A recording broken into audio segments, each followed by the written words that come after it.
Good morning, all of you. Welcome again in the next practice set of the objective competitive exams. इस practice set को हम continue कर रहे हैं। Last time बेटा आपने ध्यान दिया होगा, हमने अपना प्रैक्टिस सेट नंबर 5 स्टार्ट किया था, उसमें हमने 32 क्वेश्चंस किए थे। Now there are the remaining 28 question. Total 60 question मैंने प्रिपेयर किए थे आपके ऑब्जेक्टिव प्रैक्टिस सेट 5 के अंदर। 32 हम कर चुके हैं। नेक्स्ट जो 28 हैं उनको अब हम प्रोसीड करते हैं। So our next question in that practice set is the bleaching powder is prepared from the reaction of, ये डिफरेंट ऑप्शन है बेटा। इसमें सबसे पहले आपको ये पता होना चाहिए कि कौन सा कंपाउंड क्या है। जैसे फॉर एग्जांपल सिलेक्ट लाइम का फार्मूला क्या है। देखो बेटा, कैल्शियम हाइड्रोक्साइड को आप सिलेक्ट लाइम कहते हैं। क्विक लाइम और जो बर्nt लाइम है, these are the calcium oxide. देखो ये ऑप्शन ए है और ये ऑप्शन बी एंड आपका क्या हो गया बेटा, सी। तो ऑप्शन ए के अंदर सिलेक्ट लाइम का फार्मूला बेटा क्या है, calcium hydroxide, that is the slaked lime. Exam में ऐसे भी अलग से आपसे पूछा जा सकता है। दिखने में ये क्वेश्चन बड़े आसान दिखते हैं, लेकिन कई बार फॉर्मूला बेस्ड भी क्वेश्चन आपके एग्जाम में पूछा जा सकता है। So the calcium hydroxide on reaction with the chlorine, हम बैलेंस करके नहीं लिख रहे। देखो होगा क्या बेटा, थोड़ा देखो, अगर मैं आपको अलग से बताऊं, देखो ये कैल्शियम, देखो ये O और ये H, देखो इस टाइप से। तो जब हम इसकी रिएक्शन करेंगे, देखो ऐसे क्लोरीन के साथ, तो व्हाट विल हैपन, देखो क्लोरीन के साथ व्हाट विल हैपन। देखो अब ध्यान से देखना, यहाँ से बेटा क्या निकल गया, ये HCl। यहाँ से बेटा क्या निकला, देखो ये HCl प्लस साथ के साथ आप देखिए Cl यहाँ पे लग जाएगा जाके, तो बेटा क्या बन गया, CaOCl का ट्वाइस, CaOCl2 का ट्वाइस। मतलब क्या बनेगा आपका, that is the bleaching powder. बेटा क्या बन जाएगा, ब्लीचिंग पाउडर। तो ब्लीचिंग पाउडर आपके कहां से प्रिपेयर होता है, bleaching powder is prepared when the slaked lime react with the chlorine gas. लेकिन इसके अंदर साथ साथ और भी आपके साइड प्रोडक्ट भी बनते हैं। These are the calcium chloride, calcium chloride भी यहाँ पे बनता है जब इन दोनों के बीच रिएक्शन होती है, प्लस वाटर तो बेटा बनना ही होता है। क्लियर हो गया बेटा। तो ये चीज आप ध्यान रखें। लेकिन जब आप क्विक लाइम की जब रिएक्शन करेंगे, बर्nt लाइम की रिएक्शन करेंगे, तो आपका क्या बनेगा, आपका बन जाएगा CaOCl2, और ये जो फार्मूला है ऊपर CaOCl2 का twice, that is the formula of the bleaching powder. तो बेटा ये आपको ध्यान रखना है। So the correct option is option A. Next question number 34. The standard enthalpy of formation of which of the following is zero? इनमें से किसकी जो एंथैल्पी ऑफ फॉर्मेशन है वो जीरो होगी। तो किसकी जीरो होगी बेटा, आपने पढ़ा है फॉर द एलिमेंट्स, अगर हमारे पास कोई एलिमेंट हो, the standard enthalpy of formation is always zero, वो हमेशा क्या होती है, जीरो। तो एलिमेंटल फॉर्म के अंदर बेटा कौन है, यहाँ पे आपको कौन दिख रहा है, that is the option number D, that is the F2। So that is the basic fact that for the elements, the standard enthalpy of formation is always zero. So the answer is D. The option D is correct. Next question number 35. During the melting of the solid, जब आपका कोई solid melt हो रहा है, तो उसके दौरान क्या होगा, which of the following is true? बेटा देखो, जब आपके पास कोई ना कोई solid है, आप ध्यान देना, और आप उसको लिक्विड में कन्वर्ट कर रहे हैं, तो व्हाट विल हैपन। देखो इसमें दो चीजें हुई। पहली बात, the heat will be absorbed, heat बेटा क्या होगी, यहाँ पे एब्सॉर्ब होगी, that is the first point. Second point, देखो सॉलिड के अंदर जो पार्टिकल्स होते हैं उनकी क्लोजली पैक्ड अरेंजमेंट होगी, और जब वो लिक्विड में कन्वर्ट हुआ तो पार्टिकल्स आपके थोड़े दूर दूर हो गए, क्योंकि उनके बीच में अट्रैक्शन थोड़ी कम हो गई। मींस एंट्रोपी बेटा आपकी इंक्रीज हो गई, एंट्रोपी क्या हो गई आपकी, इंक्रीज, एंट्रोपी क्या हो गई, इंक्रीज। तो दो बातें हुई हैं यहाँ पे। First, delta H absorb means delta H positive है, या आप कह सकते हैं delta H greater than zero है। एक तो ये चीज आपको ध्यान रखनी ऑप्शंस में। दूसरी, delta S increase means delta S आपकी क्या हुई है, पॉजिटिव, या आप कह सकते हैं delta S is greater than zero. तो ये दो ऑप्शन आप देखिए। फर्स्ट ऑप्शन देखिए, delta S is negative, so that is wrong. Second, delta H is positive, that is correct. Next देखिए, delta S is zero, that is wrong. Delta H is negative, that is wrong. So correct option is option number B. B option is correct. Next question, the surface tension vanishes at कौन सा point ऐसा होता है जब आपकी surface tension विनिशेस हो जाती है, मींस डिमिनिशेस हो जाती है, मींस सरफेस टेंशन खत्म हो जाती है, तो ये वेनिशेस का मतलब है। तो जो सरफेस टेंशन होती है at the critical point, at the critical point क्या हो जाता है, the liquid and the gases form of the same substance coexist. जो आपकी लिक्विड और गैसेस फॉर्म होती हैं वो आपस में कोएग्जिस्ट कर जाती हैं, तो ऐसे पॉइंट को आप क्या कहते हैं, that is called as the critical point, and that particular point the surface tension vanishes. So the correct option is option number A. तो हमारी करेक्ट ऑप्शन बेटा क्या होगी, ऑप्शन नंबर ए। क्योंकि आपके देखो दो फेज हैं, ध्यान देना, यहाँ पे कोई भी दो फेज है बेटा। देखो ये कंटेनर है, हम ये बात नहीं करते, बीच में एक शार्प बाउंड्री है, ये बाउंड्री ही तो एक टेंशन का काम करती है, जिसे ही तो हम सरफेस टेंशन कहते हैं। तो means when the surface tension diminishes, zero कब होगी, एट द क्रिटिकल पॉइंट। तो critical point is the point eight which the liquid and the gases forms of the same substance coexist, वो आपके coexist कर जाते हैं। तो आप ऐसे पॉइंट को क्या कहते हैं, that is called as the critical point, और उसके ऊपर सरफेस टेंशन वेनिशेस हो जाएगी। इसके बाद नेक्स्ट बेटा क्वेश्चन नंबर 37, ध्यान से देखें, x plus y get converted into p plus q but there exists an equilibrium, एक इक्विलिब्रियम यहाँ पे सेटअप हो गया। तो now the question is the reactant concentration is doubled, what would happen then to the equilibrium constant. Equilibrium constant के ऊपर क्या फर्क पड़ेगा अगर हम कंसंट्रेशन क्या कर दें बेटा, डबल कर दें। किसकी डबल कर दें, बताओ शाबाश। अगर हम रिएक्टेंट की कंसंट्रेशन को डबल कर दें तो क्या फर्क पड़ेगा। तो आप ये जानते हैं बेटा, the value of the equilibrium constant is independent of the initial concentration of the reactant. शुरू में आपने रिएक्टेंट कितने लिए वो उसके इंडिपेंडेंट होती है। जो इक्विलिब्रियम कांस्टेंट होता है, the equilibrium constant is a constant which is independent of the initial concentration of the reactant. So the value of equilibrium constant will remain constant, तो वो बिल्कुल सेम रहेगी। सो the option A is correct. So the option A is correct, आपकी A option बिल्कुल correct होगी। इसके बाद बेटा नेक्स्ट क्वेश्चन है, which is a state function, इनमें से कौन स्टेट फंक्शन है। तो द स्टेट फंक्शन कौन है, मैंने आपको कल भी बताया था, जो हमारा लेक्चर चला हुआ था उसके दौरान ऐसा एक क्वेश्चन आया था। तो मैंने आपको क्या बताया था, there are two type of function, one is the state function, other one is the path function.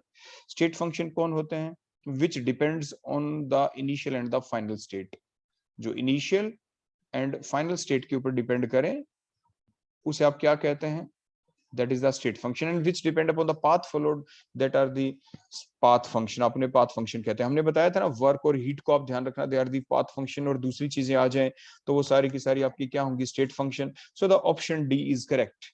यहाँ पे एंट्रोपी चेंज हो गया, दिस फ्री एनर्जी चेंज हो गया, इंटरनल एनर्जी चेंज हो गया, this all are the state function, सभी के सभी आपके स्टेट फंक्शन है यहाँ पे। Next question, under the equilibrium conditions, जब इक्विलिब्रियम सेटअप हो जाता है तो which of the following is true, इनमें से कौन सी ऑप्शन ट्रू होती है जब इक्विलिब्रियम सेटअप हो जाए। तो बेटा जब इक्विलिब्रियम जब सेटअप हो जाता है तो उसके दौरान क्या होगा, no change, no change means the concentration of reactant will remain same, the concentration of the product remains same, but the reaction never stops, the reaction never stops means the reactant continuously goes on converting into the product, and the product at the same time convert simultaneously been converted into the reactants। reactant product में बदलते रहते हैं, product reactant में बदलते रहते हैं, means the concentration of the reactants and the concentration of the product seems to be same। if the concentration of the reactant and product seems to be same means that remains same, तो उस वक्त क्या same रहेगा, तो उस वक्त सिर्फ आपकी जो चीज सेम रहती है, that is the randomness, that is the entropy, क्योंकि entropy depend upon the number of the particles, number of the particles के अंदर। तो जो नंबर ऑफ पार्टिकल्स है वो आपके बिल्कुल सेम रहेंगे, और नंबर ऑफ पार्टिकल्स अगर आपके सेम रहे तो आपकी रैंडमनेस सेम रहेगी, रैंडमनेस सेम रहेगी तो क्या रहेगा, delta S becomes zero, delta S बेटा क्या हो जाएगा आपका, जीरो हो जाएगा। Next, bauxite had the composition, यानी आपको बॉक्साइट का फार्मूला बताना है। So the formula of the bauxite is Al2O3.2H2O, that is the formula of the bauxite, बेटा ये आप ध्यान रखना। उसके बाद next question, question number 41, for a buffer solution which of the following is true. देखो बफर सॉल्यूशन कौन होता है, देखो बेसिक डेफिनेशन आपके पास बड़े ध्यान से देखना। देखो आपके पास ये कोई कंटेनर है, ये कोई सॉल्यूशन है आपके पास, वो सॉल्यूशन आपका कैसा भी हो सकता है। मान लीजिए ये जो सॉल्यूशन इसकी कोई पीएच है, for example their pH is 5, there is a solution whose pH is 5। फिर आपने क्या किया बेटा, थोड़ा सा आपने इसमें सबसे पहले, अब आपने, ये थी पहली स्टेप, आपने एक सॉल्यूशन लिया, whose pH is 5. Second step, आपने उसमें small amount of buffer solution डाल दिया। स्मॉल अमाउंट ऑफ आपने क्या डाल दिया बोलो, पॉइंट नंबर 2 क्या है, आपने बफर ऐड कर दिया। Now buffer is also there in the same container. Now if you add the small amount of the acid, very small amount में, ये नहीं कि आप एक्सेस में डाल देंगे, स्मॉल अमाउंट ऑफ एसिड डालें, डालने के बाद भी if the pH remain same, तो पीएच सेम क्यों रही, इस बफर सॉल्यूशन की वजह से, इसने पीएच को चेंज होने से रोक दिया। सिमिलरली अगर आप बाहर से स्मॉल अमाउंट ऑफ बेस डाल दे, स्मॉल अमाउंट के अंदर आपने बेस भी डाल दिया स्मॉल अमाउंट, तो भी पीएच क्या रही, अनचेंज्ड रही। तो ऐसा सॉल्यूशन कौन हुआ ये जिसने पीएच को चेंज होने से रोका, वो कौन था, that is the buffer solution. So the solution which resist the change in the pH even after the addition of the small amount of acid or the base in the given solution is called as the buffer solution, उसे आप buffer solution कहते हैं। तो answer क्या हुआ आपका, देखो pH doesn't change at all addition of acid and base, ये रॉन्ग है। मैंने कहा स्मॉल अमाउंट ऑफ एसिड और बेस डालना है, तो ए ऑप्शन आपकी रॉन्ग हो गई। तो pH change is very little on addition of acid और बेस, मींस पीएच के अंदर नेग्लिजिबल चेंज होगा, मींस होगा ही नहीं आमतौर पे। So the option B is correct. It is a mixture of strong acid and its salt, that is wrong, ऐसा नहीं होता। It is a mixture of weak acid and its salt, weak acid plus their salt with a strong base, salt with strong base। और एक इसके reverse होता है, it is a mixture of weak base, it is a mixture of weak base plus salt and their salt with strong acid। तो ये इनके example होते हैं बेटा, ये इनके बेटा क्या होते हैं, एग्जाम्पल। तो ये केमिकल इक्विलिब्रियम वाली यूनिट में हम इन डिटेल पढ़ते हैं कि किस टाइप से ये पीएच को चेंज होने से रोक देते हैं। So that is the question number 41 and the correct option is B, correct option is B. Next question, question number 42। For a reaction, देखो इसमें ध्यान से देखिए, calcium carbonate that is solid, ये ध्यान रखें ये सॉलिड है। Calcium oxide that is also solid. CO2 is a gas, CO2 एक गैस है यहाँ पे। The partial pressure of the CO2 at 1000 Kelvin is 0.003 atmosphere. The standard Gibbs free energy change is 27.2 kilocalorie. Calculate the value of delta G। हमें delta G की value यहाँ पे बेटा calculate करनी है।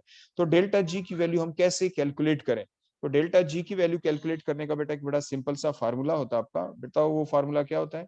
द फार्मूला इज, देखो आपने ये पढ़ा है ना बेटा कि delta G is equal to delta G not plus 2.303 RT log KP। बेटा ये आपने पढ़ा है formula, that is the formula.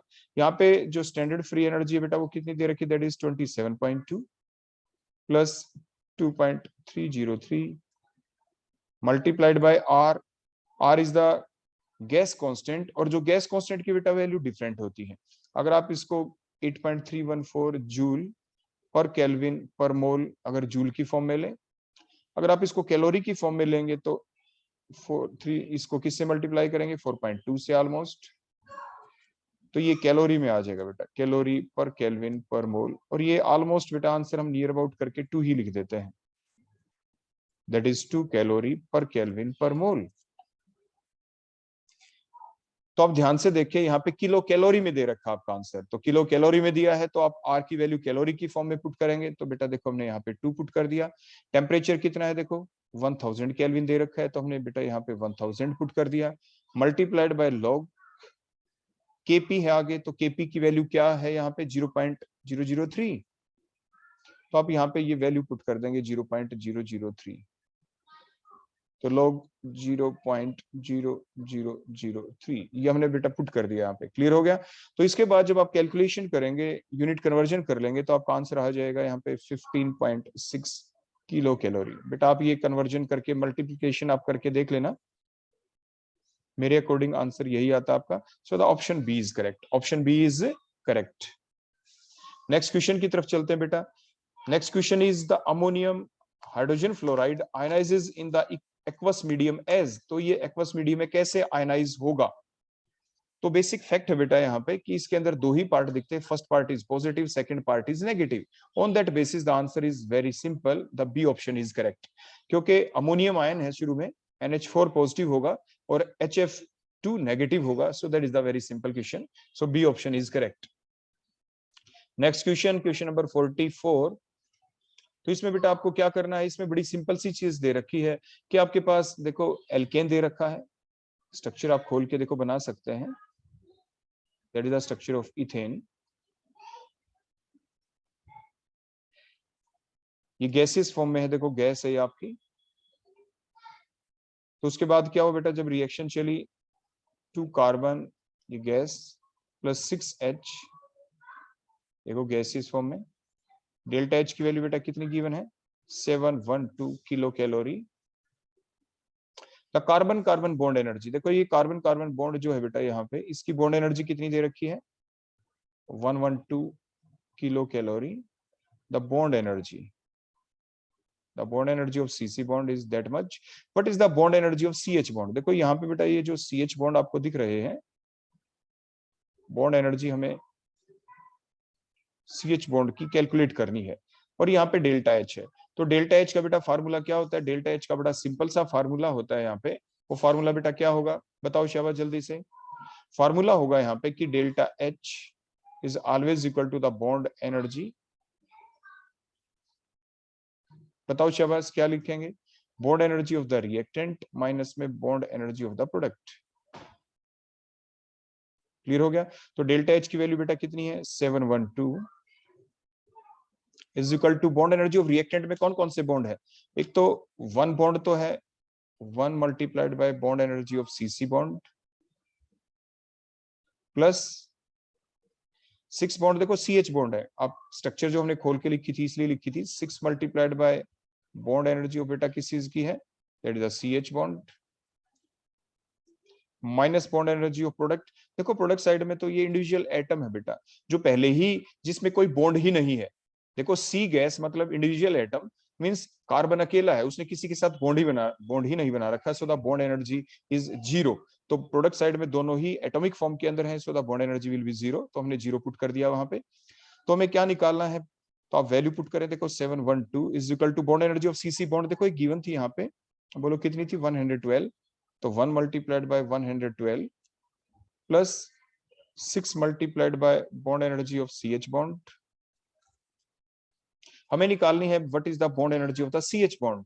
तो बेटा क्या आ जाएगा, 6 multiplied by bond energy of CH bond is equal to बेटा कितना आ गया, 712 minus 112, that is equal to 600। तो bond energy of CH bond बेटा कितना आ जाएगा, that is 600 divide by 6, that is 100 kilo calorie, क्योंकि सारी वैल्यूज किलो कैलोरी में है, तो किलो कैलोरी में आंसर आएगा। सो बेटा our D option is correct, हमारी डी ऑप्शन बेटा क्या आ जाएगी यहाँ पे, करेक्ट है। क्लियर हो गया। Next question number 45, the energy released on combustion of 1 mole of the carbon, देखो सॉलिड फॉर्म के अंदर विद गैसियस ऑक्सीजन इज, तो उसकी वैल्यू क्या होगी। तो which of the following statement is correct, इनमें से कौन सी स्टेटमेंट बेटा बिल्कुल ठीक है। तो बेटा एक चीज का ध्यान रखें आप, यहाँ पे देखो मैं आपको लिख के दिखाता हूँ, आप इसी रिएक्शन को, 1 मोल ऑफ कार्बन है बेटा, देखो मैंने ये लिख दिया, गैसियस ऑक्सीजन है बेटा, देखो ये 1 के, देखो मैंने आगे 1 लगा दिया, और ये ऑक्सीजन गैसियस फॉर्म में है। तो एनर्जी रिलीज ऑन कंबशन, हमने इसका कंबशन किया तो देखो ये CO2, देखो ये गैस बन गई, एनर्जी रिलीज होगी है, तो आप जानते हैं हीट ऑफ कंबशन के दौरान एनर्जी रिलीज होती है। तो देखो हीट ऑफ कंबशन की डेफिनेशन क्या होती है, द हीट ऑफ कंबशन की डेफिनेशन है the amount of the heat released, देखो बेटा यहाँ पे हीट रिलीज हुई है, the amount of the heat released when 1 mole of the substance, देखो ये सब्सटेंस हमने बेटा कितना ले रखा था, रिएक्टेंट पहले ही 1 मोल दे रखा है, 1 mole of the substance get completely burned in excess of oxygen, देखो ऑक्सीजन इतनी ही जरूरत थी, O2। तो the amount of the heat released when 1 mole of the reactant get completely burnt in excess of oxygen is called as the heat of combustion। लेकिन साथ के साथ आप एक चीज और देखें, यहाँ पे इस पूरी रिएक्शन को हमने बैलेंस भी कर दिया, तो आप ये डेफिनेशन और किसकी बन गई, ये डेफिनेशन बेटा हीट ऑफ कंबशन की तो हो गई, लेकिन क्योंकि ये एक ऐसा स्पेशल केस है, एक ऐसा एग्जाम्पल है जिसके अंदर आप क्या देखेंगे, देखो जो आपका प्रोडक्ट बना है ना यहाँ पे, ये प्रोडक्ट भी कितना बन गया, दैट इज 1 मोल प्रोडक्ट बना है। तो हीट ऑफ फॉर्मेशन की डेफिनेशन भी हो गई यहाँ से, कि जो प्रोडक्ट 1 मोल बने तो उस दौरान कितनी हीट चेंज होगी, क्योंकि कुछ प्रोडक्टों के बनने के दौरान हीट रिलीज हो जाती है और कुछ प्रोडक्टों के बनने के दौरान हीट रिलीज भी होती है। For example, during the formation of the CO2 from carbon and O2 the heat is released here, और कुछ रिएक्शन ऐसी होंगी जिसमें हीट ऑफ फॉर्मेशन आपकी पॉजिटिव भी होगी, हीट इज रिक्वायर्ड। तो what is the definition of heat of formation? The amount of the heat change, the amount of the heat change means the value में B the positive और मे be the negative. बेटा ये अलग से आपसे exam में पूछे जा सकते हैं, याद रखना कि हीट ऑफ फॉर्मेशन के दौरान कोई आपसे पूछे what is the value of delta H, तो आप कहेंगे it may be the positive और it may be the negative. So the amount of the heat change, इसलिए मैंने change word use किया। So the amount of the heat change when 1 mole of the product is formed from their constituent particles। तो यहाँ पे carbon हो गया एक particle, दूसरा ऑक्सीजन हो गया, तो आप उसे कहते हैं हीट ऑफ फॉर्मेशन। आप उसे बेटा क्या कहेंगे? Heat of formation. इसलिए जो करेक्ट आंसर है इसका ऑप्शन नंबर बी। देखो delta H not formation of the CO2, delta H not combustion, delta H not combustion जो हीट ऑफ जो कंबशन है उसकी डेफिनेशन भी देखो यही है, the amount of the heat released on combustion of 1 mole of the carbon with the gaseous oxygen, जो हमने यहाँ पे लिखा था। तो इसकी डेफिनेशन में बेटा यहाँ पे हमने जो ये लिखा गैसियस ऑक्सीजन, तो in the excess of oxygen हमें लिखना था, इन एक्सेस ऑफ एयर हमें लिखना था। तो अदरवाइज तो आपका जो ऑप्शन है इसके अंदर आपकी दोनों की दोनों ठीक हो जाती।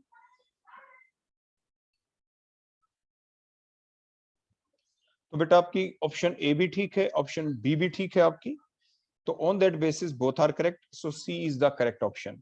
तो इसलिए हमारा सही आंसर क्या आएगा? Option number C. Next question, question number 46, the formula of the following compound. कौन कौन से कंपाउंड है बेटा आपके सामने? ये one is the thiosulphate, manganate, arsenate. तो इन सभी का हमें फार्मूला, एग्जैक्ट फार्मूला बताना है कि करेक्ट फार्मूला कौन सा ठीक है, इनमें से कौन सी ऑप्शन ठीक है। देखो आप सभी ने पढ़ा है जो आपके थायोसल्फेट है उसका फार्मूला होता है H2O3, जैसे सोडियम थायोसल्फेट Na2H2O3। तो H2O3 तो आपके ए में भी है, बी में भी, सी में भी, तो फोर्थ ऑप्शन तो आपकी वैसे ही देखो रॉन्ग हो गई। अब उसके बाद नेक्स्ट चलते हैं मैंगनेट। एक तो होता है बेटा पर मैंगनेट, आपने पढ़ा है, जैसे आपने पढ़ा है KMnO4, तो ये तो होता है पोटेशियम पर मैंगनेट, तो इसके अंदर तो होता है MnO4-1। एक होता है बेटा आपके मैंगनेट, तो मैंगनेट होता है K2MnO4, पोटेशियम मैंगनेट। तो इसके अंदर आप देखेंगे तो Mn के ऊपर कितना चार्ज होगा बेटा? 2-। लेकिन क्या दे रखा है कि चारों की चारों ऑप्शन में MnO4 के ऊपर 2- ही चार्ज है, चारों की चारों ऑप्शन के अंदर। तो अब क्या करें? इसके बाद नेक्स्ट हमारा ये ऑप्शन बच गई, बोलो किसके बारे में? अब बच गया बेटा हमारा आर्सेनेट। तो आर्सेनेट जो है बेटा इसका फार्मूला फिर क्या होगा यहाँ पे? बताओ शाबाश, जल्दी से सोच के बताएं बेटा, शाबाश। That is the ASO4 3-। तो वो दो ऑप्शन में है, एक तो देखो ऑप्शन नंबर बी में है ASO4 3- और एक ऑप्शन नंबर डी में है। तो डी तो पहले ही रॉन्ग हो चुकी है, so the our correct option is option number B. तो 46 जो क्वेश्चन है इसका राइट ऑप्शन क्या हो गया? Option number B. इसके बाद नेक्स्ट हम चलते हैं बेटा क्वेश्चन नंबर 47। नेक्स्ट क्वेश्चन है for coordination number, for the coordination number the limiting radius ratio is, coordination number अगर 4 हो तो जो रेडियस रेशियो होती है वो कितनी होगी? तो बेटा आपने डिफरेंट फैक्टर याद किए हैं, डिफरेंट डिफरेंट चीजें आपने याद की है कि अगर 0.225 से लेके 0.414 के बीच हो, 0.225 से लेके 0.414 के बीच में हो, तो वो चीज क्या होती है? That is the coordination number 4। और 0.414 से लेके 0.732 हो तो वो आपके कोऑर्डिनेशन नंबर 6 के लिए होती है। So the option A is correct. Option ए क्या होगी आपकी? करेक्ट हो जाएगी। क्लियर हो गया बेटा? सो that is the question number 47।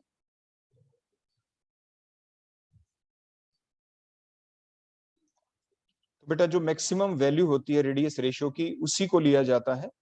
तो इसलिए आपका कोऑर्डिनेशन नंबर 4 हो तो लिमिटिंग रेशियो जब भी पूछी जाए तो जो हाईएस्ट रेंज वाली वैल्यू है वही आप टिक करेंगे। जैसे 0.225 से लेके 0.414 रेंज होती है, when the coordination number is 4 तो हाईएस्ट वैल्यू 0.414, तो आप उसके ऊपर टिक करेंगे। So that is our question number 47। Next question की तरफ चलते हैं। फॉर द इक्वेशन, आपने पढ़ा है the heat capacity at the constant pressure, that is a Cp, heat capacity at the constant volume, that is a Cv। तो Cp minus Cv is always equal to कितना होता है बोलो, Cp minus Cv is equal to R। तो Cp minus Cv is equal to R है। The significance of the R is, जो R है इसकी सिग्निफिकेंस क्या है, तो ये किस चीज के बारे में बताता है, that is the work done per mole per kelvin. तो ये हमें किस चीज के बारे में बताता है, that is the work done per mole per kelvin. देखो आपने यूनिट भी पढ़ी है ना बेटा, देखो आर की यूनिट क्या होती है जल्दी बताओ, 8.314 जूल पर केल्विन पर मोल, जूल पर केल्विन पर मोल। तो आप ध्यान से देखें, तो ये जो जे है, what is that, J that is the work done, कितना वर्क डन हुआ, क्योंकि वर्क डन तो करना ही पड़ता है। उसके बाद देखो पर मोल, देखो पर मोल हो गया यहाँ पे। उसके बाद ये क्या है, पर केल्विन, तो पर केल्विन हो गया। So the work done per mole per kelvin, that is the significance of the R. जो आर की बेटा क्या है, ये सिग्निफिकेंस है। So the option A will be correct, A option will be correct. So that is the work done per mole per kelvin, that is the significance of the R, that is the gas constant. इसके बाद next, the bond order and the magnetic moment. हमें bond order बताना है, magnetic moment बताना है।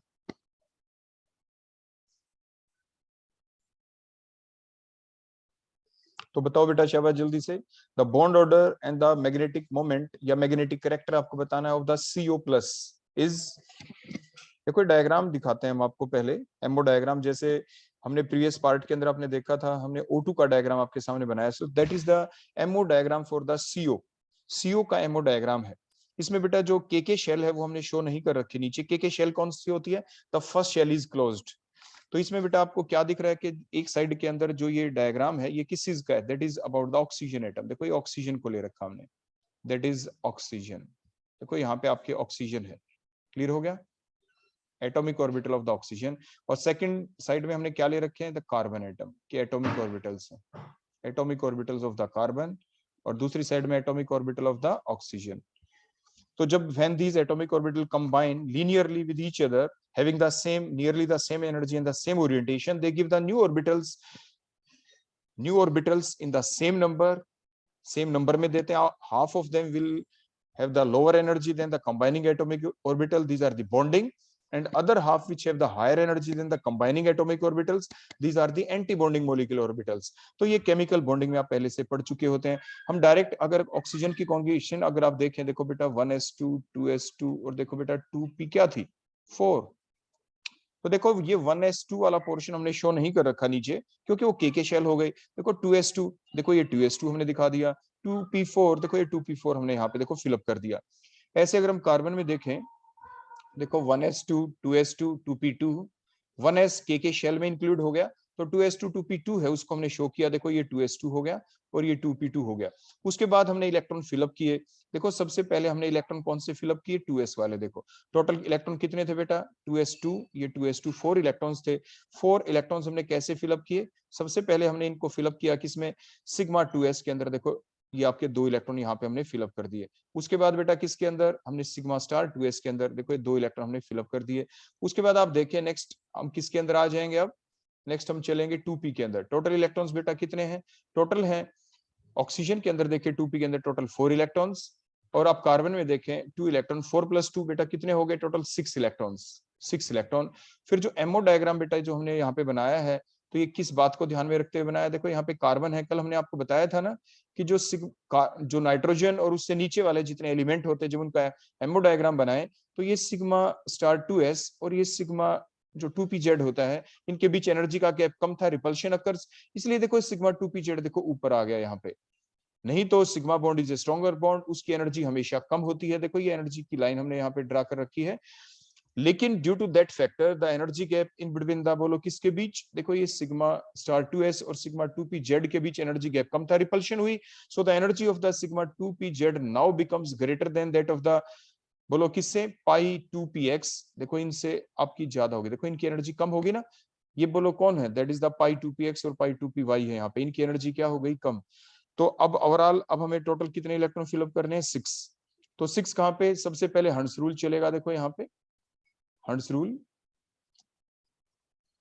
Apply करें। हंस rule क्या कहता है, अमंग द डीजेनरेट ऑर्बिटल्स, क्योंकि बेटा जो ये ऑर्बिटल्स है, देखो यहाँ पे पाई 2px और pi 2py, these are the degenerate orbital having the same energy orbitals. तो एक एक करके इलेक्ट्रॉन भरेंगे। एक चीज का ध्यान रखना जो इस डायग्राम में थोड़ी यानी एरर है, इलेक्ट्रॉन्स को आप हाफ एरो से बेटा रिप्रेजेंट करना हर जगह। देखो हर जगह आप हाफ एरो कर लेंगे। देखो ये करेक्शन आप सभी बच्चे कर लेंगे। शो द हाफ एरो, चाहे वो एटॉमिक ऑर्बिटल है तो भी आप हाफ एरो शो करें, अगर वो मोलिकुलर ऑर्बिटल्स में हम इलेक्ट्रॉन फिलअप कर रहे हैं तो भी आप हाफ एरो से बेटा शो करेंगे। देखो मैंने यहाँ पे करेक्शन कर दी है। देखो पहले 1 इलेक्ट्रॉन, ये सेकंड, ये थर्ड, ये फोर्थ, फिर उसके बाद नेक्स्ट सिग्मा 2pz में देखो ये 5 और ये 6 हाफ एरो से। क्लियर हो गया। तो उसके बाद आपने देखा जो ये सीओ मॉलिक्यूल है, सीओ, ये कैसा मॉलिक्यूल है? ये मॉलिक्यूल ऐसा है जो कि आपका डायमैग्नेटिक है, क्योंकि आपको एटॉमिक ऑर्बिटल्स नहीं देखने, आपको मॉलिक्यूलर ऑर्बिटल्स देखने हैं। तो बीच में देखो ये बने हुए हैं बेटा, ये कैसे हैं? These are the molecular orbitals. Molecular orbitals सारे कैसे हैं?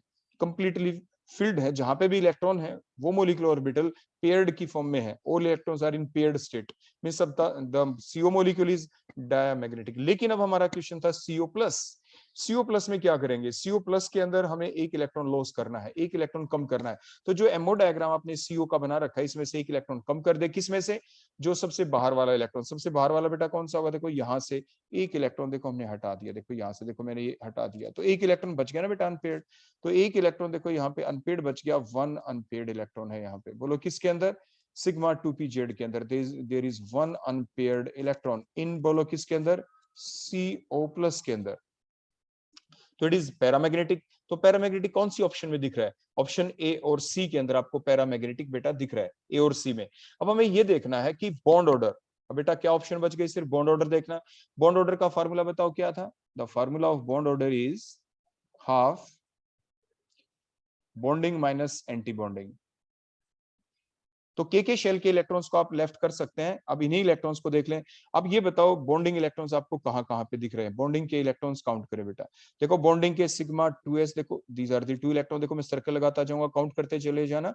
देखो ये हो गए आपके 2 इलेक्ट्रॉन्स। उसके बाद ऊपर कितने? एक इलेक्ट्रॉन तो लॉस हो गया था ना, तो these are the 5 electron. These are the बेटा कितने? 5। 2 + 5 7। तो देखो 1/2 बॉन्डिंग हो गया आपके 7 माइनस। अब एंटी बॉन्डिंग काउंट करें बेटा। देखो अब हम एंटी बॉन्डिंग के ऊपर सर्कल लगाते हैं। एंटी बॉन्डिंग तो सिर्फ सिग्मा स्टार 2s के अंदर ही है एंटी बॉन्डिंग। तो these are the 2 electrons, these are the 2 electrons. तो 7 - 2 5, 5 divide by 2 that is the 2.5। तो पैरामैग्नेटिक दिख रहा हो और 2.5 दिख रहा हो तो वो ऑप्शन कौन सी है? That option is a. तो 49 का बेटा आपका आंसर ए होना चाहिए। आप एक बार दोबारा से देख ले, कहीं हमसे कोई गलती ना हो गई हो। देखो बॉन्डिंग इलेक्ट्रॉन कितने थे बेटा? टोटल बॉन्डिंग में थे ये 2 और +5 7, बिल्कुल ठीक पुट कर दिया हमने। एंटी बॉन्डिंग कितने हैं? दीज आर दी 2 इलेक्ट्रॉन्स, 2 ही है, बिल्कुल ठीक है। 7 - 2, 7 - 2 5, 5/2 2.5, 2.5 and the paramagnetics option A is correct. तो ऑप्शन ए बेटा आपकी क्या होगी यहाँ पे? बिल्कुल ठीक होगी।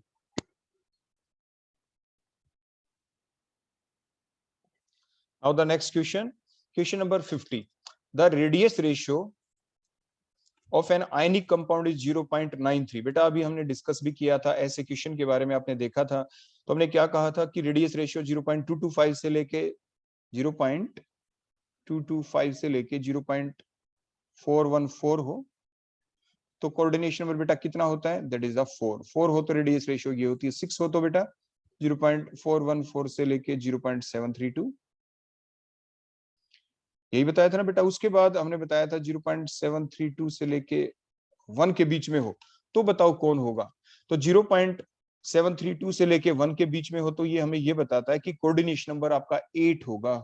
तो 8 बताएं कोऑर्डिनेशन नंबर बेटा किसका होता है? NaCl में क्या होता है कोऑर्डिनेशन नंबर? 6:6। जिंक क्लोराइड में, जिंक सल्फाइड में क्या होता है? 4:4। और सीजियम क्लोराइड में क्या होगा? That is the 8:8।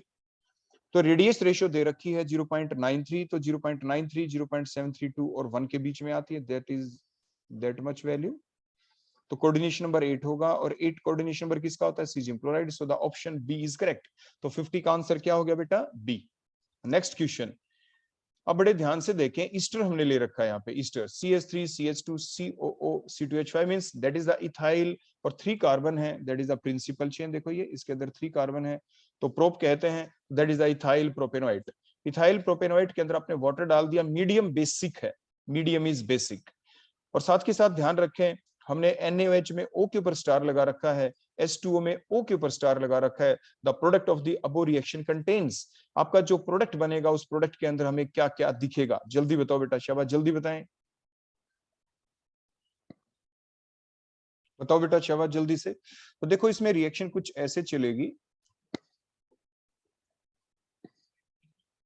देखो CH3 single bond CH2 C double bond O, और यहाँ पे बेटा आपका OC2H5, देखो इस टाइप से। तो बेसिक मीडियम है, देखो यहाँ से हमने क्या लिया, देखो OH नेगेटिव। बेटा क्या लिया हमने यहाँ पे OH नेगेटिव, और ऑक्सीजन के ऊपर क्या लगा हुआ है बेटा यहाँ पे स्टार। तो OH नेगेटिव ने अटैक किस पे किया, इस कार्बोनिल ग्रुप, देखो स्लाइड पॉजिटिव, ऑक्सीजन के ऊपर देखो स्लाइड नेगेटिव। तो ये इस टाइप से इलेक्ट्रॉन दिए गए, दोनों इलेक्ट्रॉन ऑक्सीजन की तरफ शिफ्ट हो गए। अब इसके बाद next structure that is the CH3 single bond CH2C, देखो ये O, इसके ऊपर नेगेटिव चार्ज, ये OC2H5, और यहाँ पे बेटा कौन लग गया, यहाँ पे OH, और इस OH के ऊपर बेटा क्या है, देखो यहाँ पे ये है स्टार। क्लियर हो गया, इसके ऊपर बेटा क्या है, यहाँ पे ये स्टार। अब एक अगली चीज देखिए ध्यान से, अब यहाँ पे रीअरेंजमेंट हो सकती है। देखो वो रीअरेंजमेंट कैसे होगी, जो ये OH लगा हुआ है जिसके ऊपर देखो स्टार है, इस बॉन्ड को अगर हम थोड़ा ओपन फॉर्म में लिख दें, देखो इस टाइप से, देखो ये OH मैंने लिख दिया बेटा। क्लियर हो गया, हमने ऐसे लिख दिया। अब इसमें करेंगे क्या हम, अब हम ऐसा करेंगे यहाँ पे कि रीअरेंजमेंट दिखाते हैं हम इसके अंदर, देखो ऐसे रीअरेंजमेंट मीन्स देखो ये इलेक्ट्रॉन इधर आ जाएं, देखो इस टाइप से ये इलेक्ट्रॉन इधर आ जाएं, या हम क्या शो करेंगे, देखो ये यहाँ पे आएंगे तो क्या बनेगा यहाँ पे, यानी ये डबल बॉन्ड बन जाएगा, डबल बॉन्ड दोबारा से यहाँ पे डबल बॉन्ड। या हम ये कह सकते हैं आयनों का इंटरचेंज हो जाना। आयनों का इंटरचेंज बेटा कैसे होगा, देखो देखो सिंपल इंटरचेंज दिखा देते हैं हम आपको, कि ऑक्सीजन इन दोनों इलेक्ट्रॉन्स को देखो अपनी तरफ ले ले, तो यहाँ से जो H पॉजिटिव निकलेगा बेटा, देखो ये H पॉजिटिव यहाँ से ये ऊपर वाली ऑक्सीजन के पास चला जाए, means we have the two possibilities for the formation of that intermediate CH3 CH2। ऊपर वाला बेटा OH बन जाए, देखो ऐसे, और नीचे क्या बन जाए, ये O नेगेटिव बन जाए। इस O के ऊपर बेटा क्या लग जाए, यहाँ पे स्टार, और ये तो लगा ही हुआ है देखो OC2H5, देखो ऐसे हमने दो स्ट्रक्चर बनाई है, दैट इज स्ट्रक्चर नंबर 1, देखो ये, और that is the structure number 2, और ये हमने सिर्फ क्या की है, दैट इज द रीअरेंजमेंट, देखो रीअरेंजमेंट। अब जो रीअरेंजमेंट हो गई, इसके बाद देखो दोनों के अंदर से अब हम फाइनल प्रोडक्ट बेटा यहाँ पे बना देंगे, दोनों के अंदर से। अब देखो जो मैंने एरो लगाया था ये मैं हटा देता हूँ, देखो ये मैंने रीअरेंजमेंट का एक्सप्लेन करने के लिए बताया था। अब देखो होगा क्या, फाइनली होगा कुछ ऐसे बेटा कि यहाँ से देखो O के ऊपर जो नेगेटिव चार्ज है दोनों इधर स्ट्रक्चर 1 में शो करें, और साथ के साथ ये OC2H5 देखो बेटा यहाँ से निकल जाए। अगर OC2H5 यहाँ से निकल गया तो बेटा देखो क्या बना, that is the CH3 CH2, ये C देखो यहाँ पे डबल बॉन्ड आ गया। क्लियर हो गया, और यहाँ पे बच के आ गया बेटा OH, देखो ये नीचे वाला O के ऊपर बेटा क्या था, ये स्टार। क्लियर हो गया इतना। अब इधर चलते हैं स्ट्रक्चर नंबर 2 में, O के ऊपर जो स्टार लगा हुआ था ये इलेक्ट्रॉन देखो दोनों यहाँ पे शिफ्ट, यहाँ से भी OCTH5 निकल जाएगा। तो बेटा क्या बन गया, देखो ये CH3 सिंगल बॉन्ड CH2, ये C, और ये डबल बॉन्ड O, इस O के ऊपर स्टार है बेटा यहाँ पे, और आगे बेटा कौन है, ये OH। क्योंकि मीडियम बेटा बेसिक है, और बेसिक मीडियम में कोई भी सब्सटेंस हमेशा सोल्ट की फॉर्म में एग्जिस्ट करता है, because medium is basic. Medium बेटा कैसा है, यहाँ पे बेसिक है, तो सॉल्ट की फॉर्म में एग्जिस्ट करेगा, मतलब ये देखो O नेगेटिव हो जाएगा दोनों ही केस में। जो OH लगा हुआ है यहाँ पे, देखो ये OH, इसको भी ओपन फॉर्म में हम शो कर दें, देखो ये एनायन की फॉर्म में एग्जिस्ट करेगा। अब आप ऑप्शन ढूंढे कौन कौन सी है, देखो पहला यहाँ पे जो ये स्ट्रक्चर बनी, देखो स्ट्रक्चर नंबर 1 से जो बन के आई CH3 CH2 C double bond O, और O के ऊपर देखो नेगेटिव, और इसके ऊपर स्टार, ये कहीं पे दिख रहा है आपको, ऑप्शन नंबर ए में दिख रहा है आपको, बिल्कुल ठीक है। अब दूसरा बनाए आप, देखो यहाँ पे क्या बनेगा, that is the CH3 single bond CH2, और ये C डबल बॉन्ड O, और इस O के ऊपर देखो स्टार, और यहाँ पे O नेगेटिव। ये ऑप्शन नंबर बी में दिख रहा है, मतलब ए और बी दोनों ठीक है, means D option is correct, D option is correct. So that is the question number 51। उसके बाद हम चलते हैं सीधे क्वेश्चन नंबर 52 की तरफ। विच of the following is most basic in the aqueous solution.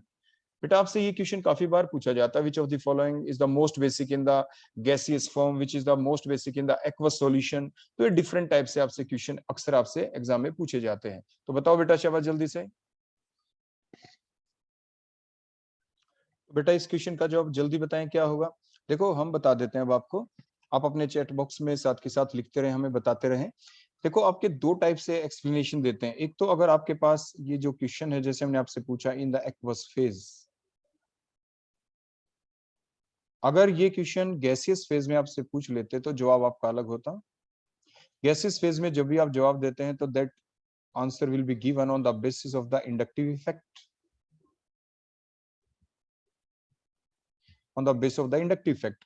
लेकिन जब आप इसका जवाब देते हैं एक्वस सॉल्यूशन के अंदर तो उस वक्त आपके डिफरेंट फैक्टर हैं। देखो इंडक्टिव फैक्टर के साथ साथ steric factor plus solvation effect, मतलब हाइड्रोजन बॉन्डिंग, क्योंकि हाइड्रोजन बॉन्डिंग फैक्टर। तो इन सभी का जब हम कंक्लूजन इफेक्ट देखें गैसेस फेज में तो बेटा इजी हो जाता है कि जो अमोनिया है उसमें कोई आर ग्रुप नहीं। देखो ये ए ऑप्शन में प्राइमरी अमीन एक CH3 group plus I effect increase हो गया, नाइट्रोजन पे इलेक्ट्रॉन डेंसिटी इंक्रीज हो गई। सेकेंडरी अमीन में देखें तो आपके 2 प्लस आई इफेक्ट वाले ग्रुप हो गए, सी में देखें तो 3 हो गए। तो मोस्ट बेसिक गैसेस फेज में तो आपका टर्शरी हो जाता। Means option C is greater than, B is greater than, A is greater than D, that is the answer. तो जो सी है टर्शरी अमीन वो आपका मोस्ट बेसिक होता in the gaseous phase. Gaseous phase के अंदर तो बेटा यही होता। लेकिन अब हमारा क्वेश्चन क्या है, अब हमारा क्वेश्चन है इनका कंबाइंड इफेक्ट हमें देखना है। तो ऑन द बेसिस अगर हम देखो इंडक्टिव इफेक्ट के बेसिस के ऊपर देखें ना बेटा, तो जैसे अभी आपने देखो ये बताया इंडक्टिव इफेक्ट के बेसिस पे क्या आता है, that is the tertiary is greater then secondary is greater then primary. ठीक हो गया बेटा।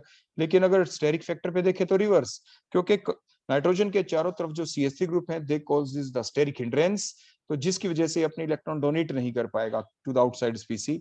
तो सबसे कम स्टेरिक हिंड्रेंस प्राइमरी में है, तो primary is the better base on the base of the steric factor.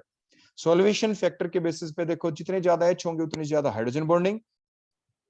तो उस बेसिस पे अगर आप देखें तो आपका जो प्राइमरी अमीन है that is more basic than secondary is more basic than tertiary, क्योंकि प्राइमरी में सबसे ज्यादा H मोर हाइड्रोजन बॉन्डिंग होगी। तीनों का कंक्लूजन इफेक्ट देखा गया। तो आप ये देखें इनमें से कौन ऐसा है जो कभी भी यानी थर्ड पोजीशन पे नहीं गया, दैट इज द सेकेंडरी। तो सेकेंडरी इज बेटर देन, उसके बाद बोलो कौन। देखो लास्ट पोजीशन पे कौन रहा, टर्शरी। टर्शरी 2 बार रहा, प्राइमरी सिर्फ 1 बार। तो secondary is better base than primary is better base than the tertiary amine, so that is the order in case of the aqueous phase. तो secondary कौन हुआ, option B is correct. So in that particular question, question number 52, the correct answer is option number B.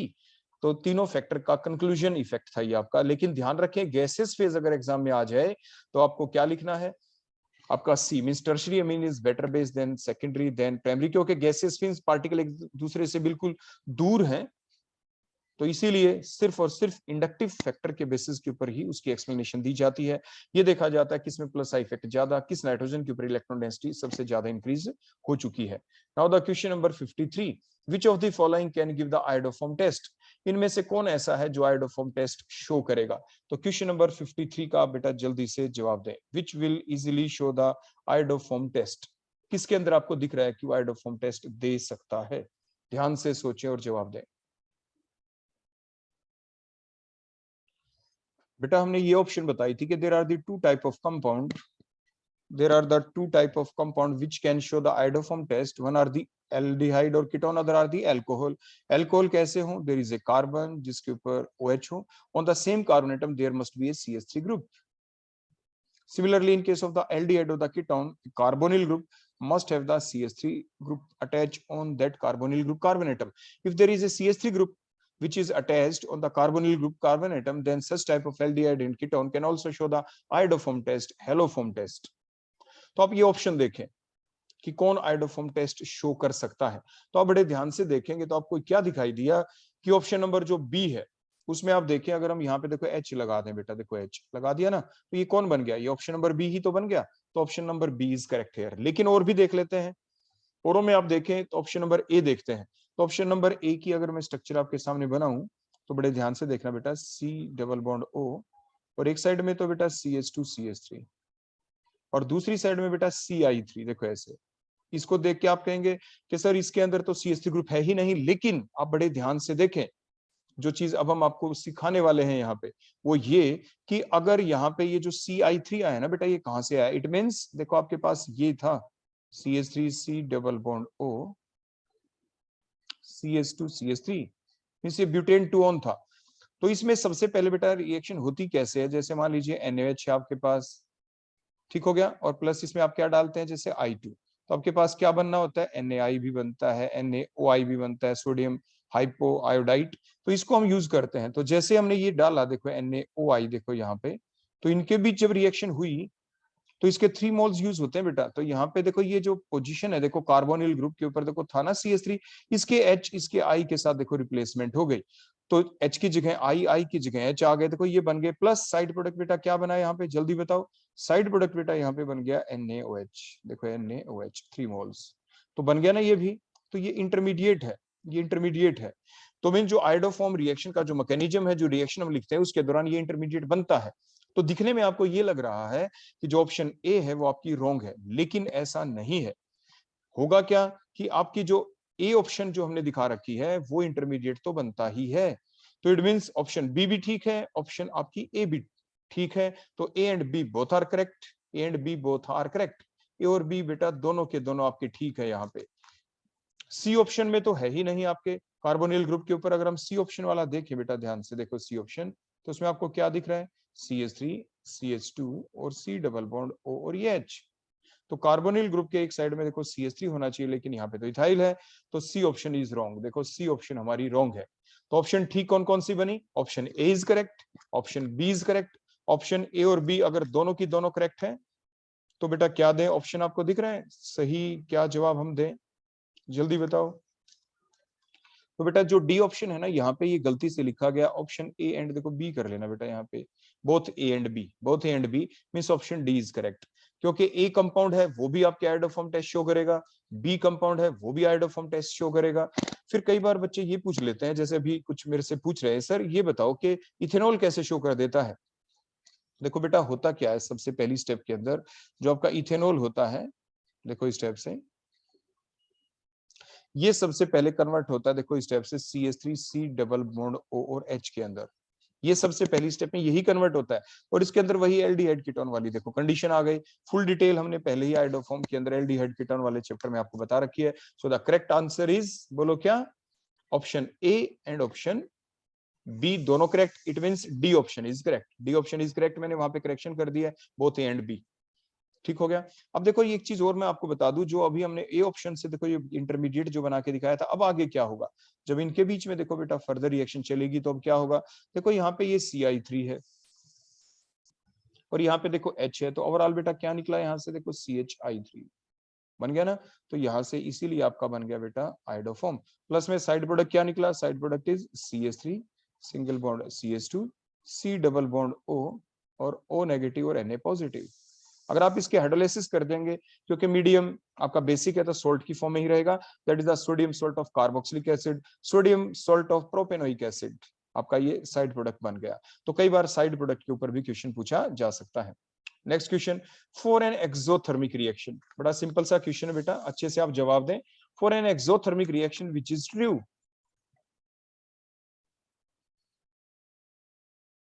बेटा कोई भी जो exothermic reaction होती है, तो उस एक्सोथर्मिक रिएक्शन के दौरान आपकी जो एंट्रोपी है, देखो आपके पास थर्मोडायनेमिक्स में आपने पढ़ा, one is the system, the part of the universe which is chosen for the investigation for the thermodynamical studies, that is called as the system, and the part of the universe excluding system is called the universe, आपका surrounding, उसे आप surrounding कहते हैं। तो means जो आपका system है जिसके अंदर रिएक्शन चल रही है, वो रिएक्शन आपकी एक्सोथर्मिक है, तो हीट रिलीज हो गई, कहां पे चली गई वो हीट रिलीज होके, it goes into the surrounding. तो देखो आपके पास ये हमने कंटेनर बनाया, ये आपका बेटा सिस्टम है, इसमें कोई रिएक्शन चली देखो इसके अंदर, और फिर वो जो हीट निकली, क्योंकि रिएक्शन इज एक्सोथर्मिक कह रखा है, तो मैं जितनी भी हीट निकल गई वो बाहर चली गई, हीट किस में चली गई बेटा, हीट रिलीज करके वो सराउंडिंग के अंदर आ गई है। यहाँ पे सराउंडिंग में आ गई तो सराउंडिंग की एंट्रोपी क्या हो गई, वो इंक्रीज हो गई। So the entropy change of the surrounding is greater then 0, so that is the answer. तो ये इसका क्या बन जाएगा बेटा, ये इसका आंसर बन जाएगा। और साथ के साथ जो एंट्रोपी चेंज है सराउंडिंग का, वो तो देखो ग्रेटर देन 0 हो गया, यानी बढ़ गया। लेकिन जो हमारा सिस्टम है, सिस्टम का क्या हुआ, वो एंट्रोपी चेंज बट उसी एक्सटेंट से क्या हो गया बेटा, डिक्रीज, ये सिस्टम का, और ये बेटा सराउंडिंग का था। तो ओवरऑल दोनों का नेट रिजल्ट क्या होगा? The delta S total that will be 0। तो इसलिए ऑप्शन सी ठीक नहीं हो सकती। So the option B is correct. अब हम चलते हैं क्वेश्चन नंबर 55 के ऊपर। क्वेश्चन नंबर 55 है विच of the following salt on dissolution in water absorb heat. कौन ऐसा है जो हीट को क्या करेगा? एब्जॉर्ब करेगा। तो क्वेश्चन नंबर 55, तो जो क्वेश्चन नंबर 50, बड़े ध्यान से सोचिए बेटा, बड़ा इंटरेस्टिंग क्वेश्चन है ये। बेटा हम सभी जानते हैं कि जो हीट ऑफ डिसोल्यूशन की जो वैल्यू होती है जनरली वो पॉजिटिव होती है, लेकिन आपके जो ये कंपाउंड हैं ऑप्शन नंबर बी, सी और डी, इन सभी के बारे में आपने सुन रखा है। ये हीट ऑफ जो इन्वायरमेंट है वहां से भी वाटर को एब्जॉर्ब कर लेते हैं। जो वाटर ऑफ क्रिस्टलाइजेशन होते हैं जैसे Na2SO4 dot something water of molecule आपने देखा है, Na2CO3 dot something water molecule जैसे वॉशिंग सोडा में आपने देखा है, कैल्शियम ऑक्साइड भी it will absorb the water और एंड दस the heat will be released. तो जो आपकी ऑप्शन बी, सी और डी हैं, इनके दौरान जब भी हम इनका डिसोल्यूशन करते हैं वाटर के अंदर, the always heat is released in 3 cases. So the only one case is the ammonium chloride during which the heat will be absorbed. Heat will be absorbed. So the correct option is option number A. Next, which of the following is the most soluble in water। इन सभी के अंदर जो सबसे ज्यादा soluble है वो कौन है? तो जो सबसे ज्यादा इंटरेक्शन दिखाएगा वाटर के साथ वही सबसे ज्यादा सोल्यूबल होगा। देखो हेक्सेन, इसके अंदर कोई रिएक्टिव साइट नहीं। आपके इथाइल ब्रोमाइड, इथाइल क्लोराइड देखें तो इथाइल क्लोराइड उसके अंदर यानी स्लाइट पॉजिटिव चार्ज थोड़ा आ गया, इथाइल ब्रोमाइड में थोड़ा कम हो गया। लेकिन ऑक्जेलिक एसिड, क्योंकि ऑक्जेलिक एसिड की स्ट्रक्चर तो आप जानते ही हैं, C double bond OH, hydrogen bonding कर लेंगे। जो कार्बोक्सिलिक एसिड होते हैं they form the hydrogen bonding with the water and that they can easily be solubilized in the water। so which is the most soluble in water? most soluble आपका oxalic acid होगा। देखो solubility सभी की कुछ ना कुछ extent तक होती ही है वाटर के अंदर। there are some substances which are less soluble in water, there are some other substances which are more soluble in water। so among these different options, the most soluble compound in the water, that is the oxalic acid, due to the formation of the hydrogen bonding बना लेंगे ये। Next question, question number 57, find the product of the given reaction. इसका आपका product आपको बताना है कि क्या प्रोडक्ट यहाँ पे बनेगा। बताएं बेटा शाबाश जल्दी से। अब देखो बेटा शाबाश जल्दी से। सबसे पहली स्टेप में क्या होगा? देखो जो रिएक्टेंट है इसमें ऑक्सीजन के पास बेटा क्या है? 2 लोन पेयर। मीडियम एसिडिक है तो ये अपने लोन पेयर देखो इसने यहाँ पे डोनेट किए। डोनेट करते ही साइमल्टेनियसली ऑक्सीजन अपने इलेक्ट्रॉन पीछे से ले लेगा ताकि वो न्यूट्रलाइज हो जाए। वाटर लॉस होगा बेटा यहाँ पे। बेटा क्या होगा? Water loss. तो नेक्स्ट स्ट्रक्चर क्या बनी? देखो ये बेंजीन रिंग, ये रिंग हमने बनाया, बेंजीन रिंग नहीं साइक्लोहेक्सेन रिंग। इसके ऊपर 2 CH3 ग्रुप लगे हुए हैं देखो, और इस कार्बन के ऊपर पॉजिटिव चार्ज आ गया। सो that is the secondary carbocation. देखो ये कार्बन जिस पे पॉजिटिव चार्ज, 2 कार्बन से अटैच है, एक इधर और एक इधर, 2 कार्बन से अटैच है। सो that is the secondary carbocation. तो बेटा कैसा कार्बोकेटायन हो गया? That is the secondary carbocation. अब आप ये देखें, ये कार्बन जिसके ऊपर पॉजिटिव चार्ज है, नेक्स्ट जिस कार्बन से अटैच है, इनमें से कोई जो नेक्स्ट कार्बन है वो कोई टर्शरी कार्बन तो नहीं? हाँ हमें दिख गया। देखो ये जो कार्बन है यहाँ पे, that is the tertiary carbon atom. ये टर्शरी कार्बन है। तो टर्शरी कार्बन है तो अब हम यहाँ पे शिफ्ट करेंगे ताकि जो सेकेंडरी कार्बोकेटायन वो टर्शरी में कन्वर्ट हो जाए। तो ये जो CH3 है दोनों इलेक्ट्रॉन लेके नेक्स्ट स्टेप के अंदर क्या करेगा? मिथाइल शिफ्ट भी लग कर देखो ये यहाँ पे अटैक करेगा। तो नेक्स्ट जो स्ट्रक्चर हमारी यहाँ पे बनेगी, देखो ये साइक्लोहेक्सेन रिंग। देखो ये 2 इलेक्ट्रॉन लेके देखो CH3 यहाँ पे आ गया, देखो ये नया बॉन्ड बन गया।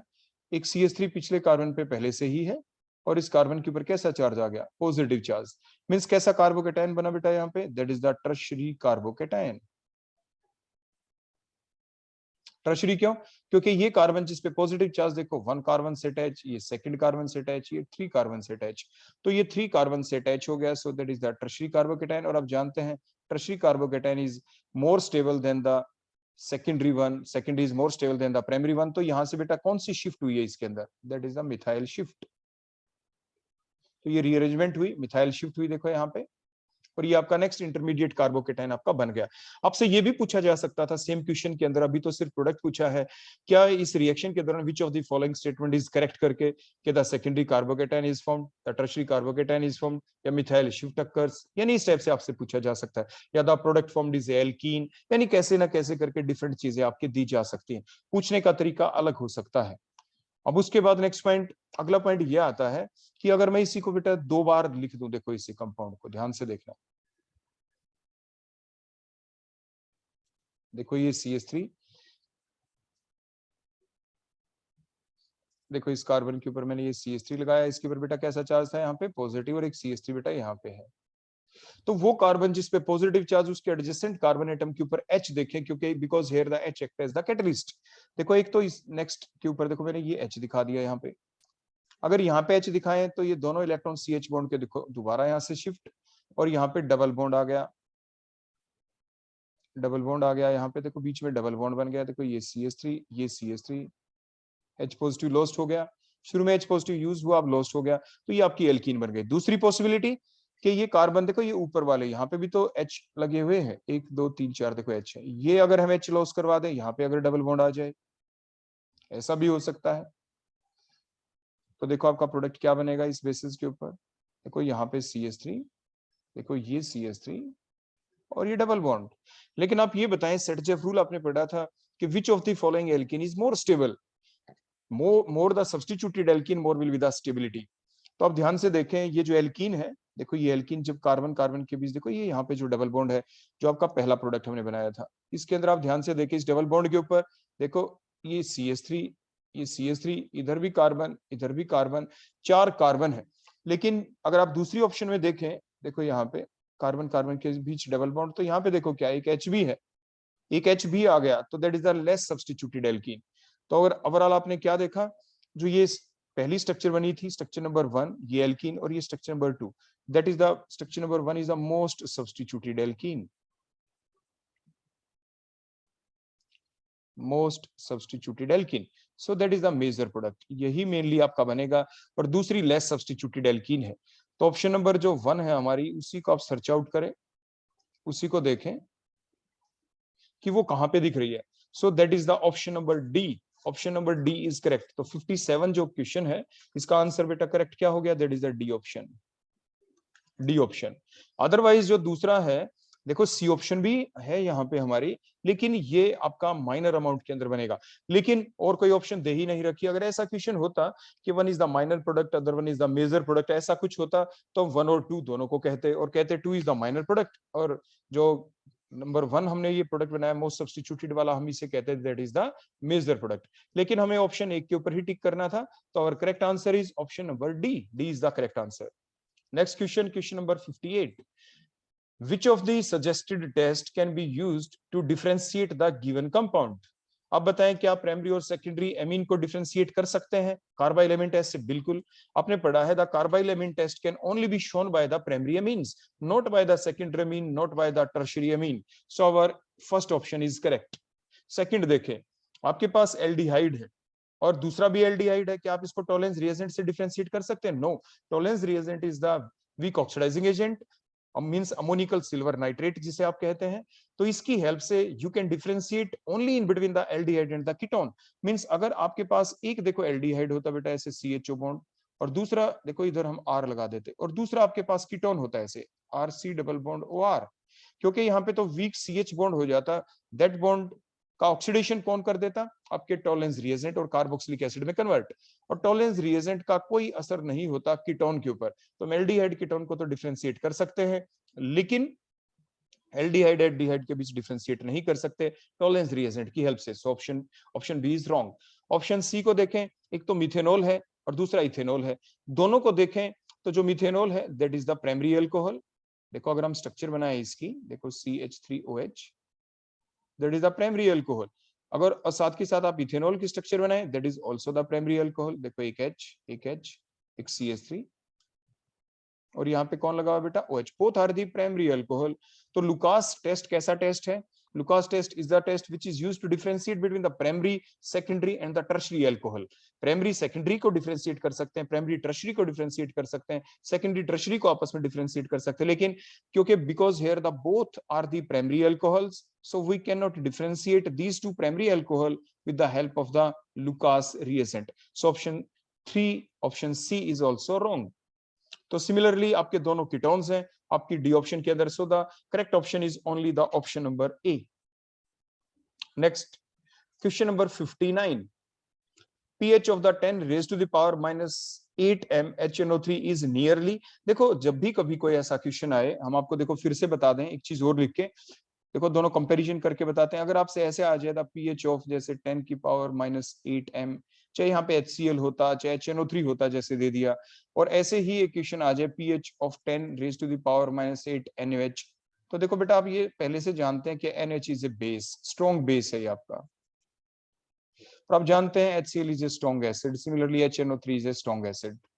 और आप ये जानते हैं कि एट 25 डिग्री सेल्सियस जो pH स्केल है, pH की जो स्केल है उसकी जो रेंज है बेटा 0 से लेके 14 तक, बीच में न्यूट्रल पॉइंट 7 है, तो मींस अगर pH लेस देन 7 है तो वो एसिड के लिए होती है, और pH अगर ग्रेटर देन 7 है तो वो बेसिक मीडियम के लिए होती है. That is for the basic medium. ठीक हो गया. तो अब आप ध्यान दें, HCl is a acid, HCl is a acid. अब देखो इसका हम रॉन्ग तरीके से आंसर निकाल के दिखाते हैं. देखो वो कैसे. मान लो बेटा अगर हम सिर्फ ये मान ले, हम HCl की बजाय HNO3 ही ले लेते हैं क्योंकि हमारे क्वेश्चन में HNO3 है. तो आप ध्यान से देखना बेटा, हमने ये HNO3 लिया, इसका डिसोसिएशन हमने किया H positive plus NO3 negative के अंदर. हम यहाँ पे हमेशा ही लिखते हैं बेटा इस टाइप से इनिशियल कंसंट्रेशन, और फिर हम लिखते हैं हमेशा फाइनल कंसंट्रेशन. इनिशियल कंसंट्रेशन कितनी गिवन है HNO3 की 10 रेज़ टू, जब उस टाइम पे ये बने ही नहीं थे. तो जब आफ्टर द डिसोसिएशन ये कंप्लीटली डिसोसिएट हो गया तो 10 की पावर -8, 10 की पावर -8. तो अगर आप यहां से देखेंगे तो बताएं pH निकालने के लिए हमें H पॉजिटिव आयन ही देखने होते हैं, that is the 10 raise to the power -8m. तो pH का बेटा फार्मूला क्या होता है, pH is equal to minus log of H positive ion.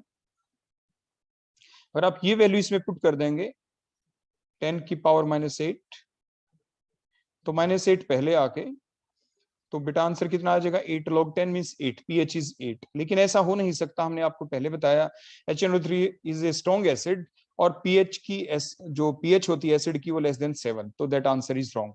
तो मींस कई बार अगर वो तो एक अच्छी बात है कि आपके ऑप्शन में यहाँ पे pH इज इक्वल टू 8 नहीं दे रखा, नहीं तो कुछ बच्चे इस क्वेश्चन को गलत कर देते. मान लीजिए डी ऑप्शन हम दे देते यहाँ पे देखो 8, तो कुछ हो सकता है कुछ बच्चे ये देख के कि 8 देखो हमारा आंसर आ गया, वो इसके पे टिक कर देते. लेकिन वो एक अच्छी बात है कि यहाँ पे 8 नहीं दे रखा, तो इसलिए आपके दिमाग में बात आएगी कि हाँ ऐसा क्या हुआ.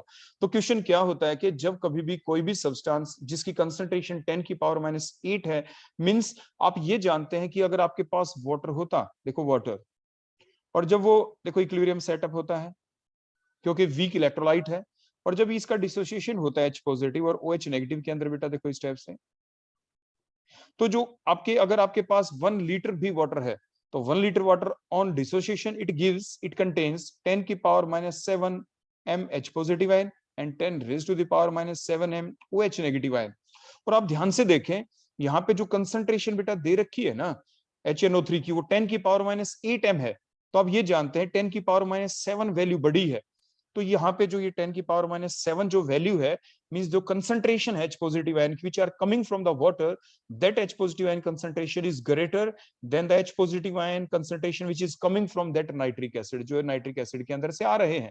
तो इसलिए क्या करना पड़ेगा यहाँ पे बेटा, हमें करना होता है, हम देखते हैं total H positive ion concentration, means the H positive ion which are coming from the water and the H positive ion which are coming from the acid, means the HNO3.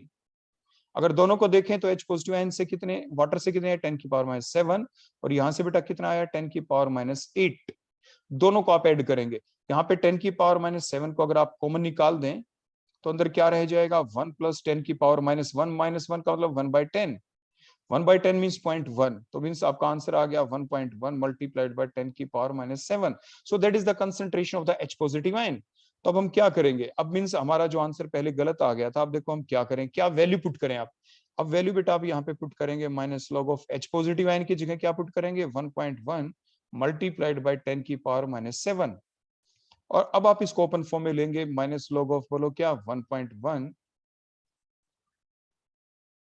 Plus बोलो क्या लेंगे, minus log of 10 raise to the power -7। तो आप ध्यान से देखें, यहाँ पे जो आंसर आएगा देखो, ये -7 पहले आ जाएगा, 7 log 10 मीन्स 7 आएगा। यहाँ पे जो आंसर आएगा बेटा वो माइनस में आएगा, माइनस में, ध्यान दे, माइनस मीन्स जो भी ये डाटा आएगा देखो यहाँ पे आप एग्जैक्ट निकाल के देख लेना, 1.1 का जो log लेंगे उसके आगे माइनस लगाएंगे, और ये वैल्यू +7 है, मतलब 7 से थोड़ा छोटा आंसर होगा, थोड़ा सा छोटा।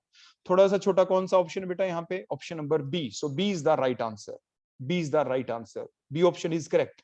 सिमिलरली आप ध्यान दें, ये तो हमने बताया HNO3 के बारे में, ऐसे ही जो दूसरा क्वेश्चन में आपको बता रहा था, अगर ऐसा कोई क्वेश्चन आ जाता सिमिलरली, pH ऑफ 10 की पावर -8 NaOH दे देते, तो आप जानते हैं कि अगर आप उसी तरीके से निकालते तो आंसर हमारा गलत आता। तो आपको क्या करना पड़ेगा, देखो ये pH आपकी आ गई, किसकी आ गई बोलो, HNO3 की। किस HNO3 की, 10 की पावर -8 MHNO3 था, तो इसका बेटा ये आंसर आ गया। क्लियर हो गया, सभी ने नोट डाउन कर लिया, ऑप्शन बी इज करेक्ट। एक क्वेश्चन और मैं बता देता हूँ बेटा, कई बार कई एग्जाम में HNO3 ना दे के NaOH होता तो क्या होता। अब देखो बेटा, HNO3 की जगह देखो मैं यहाँ पे क्लियर करता हूँ, ध्यान देना, देखो ये मैंने HNO3 हटा दिया और हमने यहाँ पे NaOH लिख दिया, मान लीजिए बेटा NaOH का बता रहे हैं अब हम आपको। तो जब ये डिसोसिएट होगा तो बेटा क्या देगा, Na plus OH negative ion, उसी टाइप से डिसोसिएट हुआ, और हमने ये मान के चला कि NaOH भी कितना, 10 की पावर -8। अब बड़े ध्यान से देखो यहाँ पे इसी टाइप से कि जब वाटर के अंदर से जो OH नेगेटिव आयन आ रहे हैं वो कितने हैं, जल्दी बताओ। अब हम बेटा किस चीज के बारे में देख रहे हैं, देखो ये NaOH का, देखो ये HCl वाला, देखो मैं यहाँ से हटा देता हूँ यहाँ से। अब हमारा ये क्वेश्चन चल पड़ा pH 10 की पावर -8 के बारे में, NaOH के बारे में, स्ट्रॉन्ग बेस के बारे में। तो आप ध्यान से देखें, OH जो नेगेटिव आयन है ना बेटा, देखो ये रहे जो आपके NaOH से आए, दैट इज द 10 की पावर -8, और वाटर से जो आए दैट इज द 10 की पावर -7 m। कौन से ज्यादा है, the OH negative ion concentration which is coming from the water, that is the 10 की power -7, that value is greater. तो मींस 10 की पावर -7 वैल्यू वो कहां से आई, that is greater than the 10 की पावर -8। ये कहां से आया, that is coming from the water, and that is coming from the, बोलो क्या, NaOH। तो इसीलिए हम ऐसा नहीं कर सकते, तो इसीलिए हम क्या करेंगे, यहाँ पे जो OH नेगेटिव आयन की जो टोटल कंसंट्रेशन होगी बेटा, OH नेगेटिव आयन की, ध्यान दें OH नेगेटिव आयन की, तो वो हम कैसे लिखेंगे, वो हम लिखेंगे the total OH negative ion concentration, that is the OH negative ion which are coming from the water and the OH negative ion which are coming from the, बोलो कहां से, NaOH, and that is equal to OH negative ion from water 10 की power -7 plus 10 की power -8। उसी type से ये same आ गया 1.1 multiplied by 10 की पावर -7। लेकिन अब हमारे पास क्योंकि OH है तो बेटा हम सबसे पहले क्या निकालेंगे, यहाँ पे POH। तो हम pH से पहले अब हमारे पास बेटा क्या निकलेगा ऐसे क्वेश्चन में, POH। तो देखो मैंने POH लिख दिया। तो similarly the formula of POH is minus log of OH negative ion. OH negative ion की देखो ये रही कंसंट्रेशन, देखो ये OH नेगेटिव आयन की हमने निकाली थी, ये वैल्यू आप यहाँ पे पुट करें, तो उसी टाइप से अब जो बेटा हमारे पास यहाँ पे आंसर आएगा ना, देखो POH का आएगा। और हमने पहले ही बताया था, जैसे इसी क्वेश्चन के अंदर हमारा आंसर pH का कितना आया था, वही POH का आ गया यहाँ पे, दैट इज मान लीजिए आ गया 6.96 POH। अब pH कितनी होगी, तो आप ये जानते हैं कि pH प्लस में जो POH होती है that is always equal to 14। तो POH कितनी आ गई, दैट इज 6.96, क्योंकि हमने NaOH लिया है यहाँ पे, that is 14, that is the pH. So the pH comes out to be 14 minus 6.96 means 7.04. किसकी pH आई है बेटा ये, that is the pH of the NaOH। अगर आप गलत तरीके से निकालते, वाटर के OH नेगेटिव आयन आप नहीं निकालते, तो बताओ कितनी आती आपकी POH, सॉरी, और pH आपकी कुछ अलग ही आपका आंसर आता, POH आपका 8 आता, pH आपकी 6 आती। तो क्या अगर आप इस तरीके से निकालते पीएच आपकी जो 6 आती, क्या वो आंसर ठीक होता? नो। आप जानते हैं पीएच 6 का मतलब एसिडिक मीडियम और NaOH आपका बेस होता है। तो ये दोनों क्वेश्चन मैंने आपको निकाल के यहाँ पे दिखा दिए हैं। अगर आपके स्ट्रॉन्ग एसिड के बेसिस पे आए और कंसंट्रेशन 10⁻⁷ से कम दे रखी हो, 10⁻⁷ से कम कैसे? जैसे आपके इस क्वेश्चन में थी कि the pH of the 10⁻⁸ MHNO3 होगी ना 10⁻⁸ -10⁻⁷ जो वाटर से आते हैं उससे कम वैल्यू हो, 10⁻⁸ हो, 10⁻⁹ हो, 10⁻10 दे रखी हो वैल्यू, तो आपको क्वेश्चन निकालने का तरीका यही होगा। प्रैक्टिस आपकी करवा दी गई है, आप एग्जाम में बिल्कुल पजल ना हो। अगर एसिड के बारे में आए तो आप किस पे टिक करें? जो 7 से थोड़ा सा छोटा आंसर दिखे, जैसे 6.96, 6.94 ऐसे जो दिखे उसी पे टिक कर देना। सिमिलरली अगर NaOH के बारे में आए तो आप किस पे टिक कर देना? जो 7 से थोड़ा सा ऊपर आंसर दिखे, 7.04, 7.08 ऐसा कुछ दिखे, आप उसी पे टिक कर देंगे। तो ये आपका बड़ा ही इंपॉर्टेंट क्वेश्चन था, काफी बार आपके कॉम्पिटिटिव एग्जाम में ये आ चुका है। The last question, that is the question number 60। The maximum work done obtained from a reversible process is given as, जल्दी से बताएं बेटा सोच के, बड़ा सिंपल क्वेश्चन है। हाँ तो बताएं बेटा। तो हुआ क्या कि देखो आपके पास एक कंटेनर है, ध्यान देना आप यहाँ पे, यू हैव ए कंटेनर,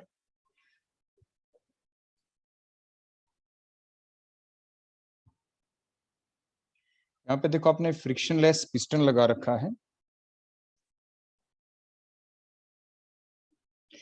और आपके जो वर्क डन कब करना है? रिवर्सिबल प्रोसेस है, मीन जो अंदर जो भी आपके रिएक्टेंट पार्टिकल्स हैं, जो भी पार्टिकल्स हैं आपके, वो नीचे से कोलाइड करेंगे पिस्टन को। बाहर वाला जो प्रेशर होगा, मान लीजिए ये आपका अंदर का प्रेशर है 100 ATM, तो बाहर वाला प्रेशर आपका कितना होगा? 99.9 ATM, स्लाइटली लेस, ताकि जो ये पिस्टन है इस कंडीशन से